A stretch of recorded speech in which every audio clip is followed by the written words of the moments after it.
نبی کریم صلی اللہ علیہ وسلم کو اللہ تعالیٰ نے اپنی آیت کے طور پر استعمال کیا ہے کہ یہ میرا نمائندہ ہے، اس کو مار کے دکھاؤ، اس کو شکست دے کے دکھاؤ، اس کو ناکام کر کے دکھاؤ۔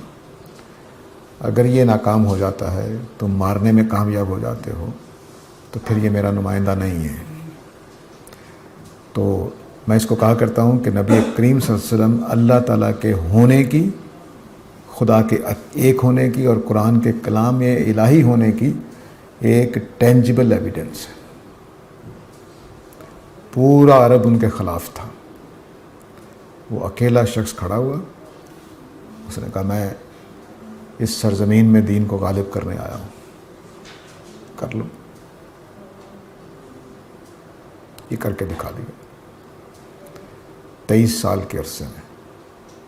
اور پھر یہ نہیں ہوا کہ دین اسلام غالب کر کے دکھا دیا، جو کچھ آپ نے کیا وہ تہذیب بدل کے رکھ دی، اس دنیا کی تاریخ بدل کے رکھ دی۔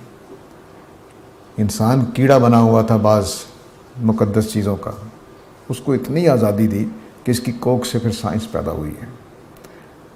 مولانا سید سلیمان ندوی کی کتاب ہے ماذا خاسر العالم بانحطاط المسلمین، مسلمانوں کے زوال سے دنیا نے کیا کھویا۔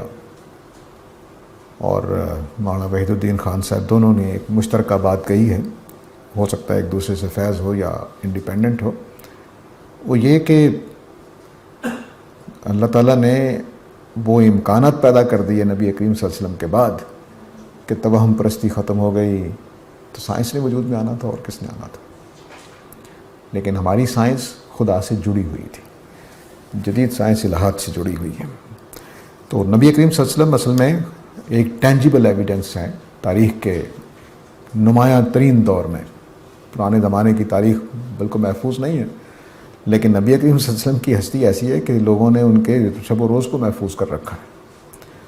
اس ذات کو اللہ تعالیٰ نے دلیل بنایا ہے کہ دیکھو یہ میرا ایک سمبل ہے، اس کو گرا کے دکھا دو۔